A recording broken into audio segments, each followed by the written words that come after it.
Magandang araw mga kagabay. Ngayon po'y June 7, 2024, First Friday. At ngayon po'y dakilang kapistahan ng kamahal-mahalang puso ng ating Panginoon.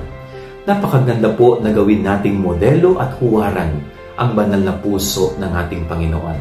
Sapagkat ang banal na puso ng Panginoon, ang laman nito ay puro kabutihan.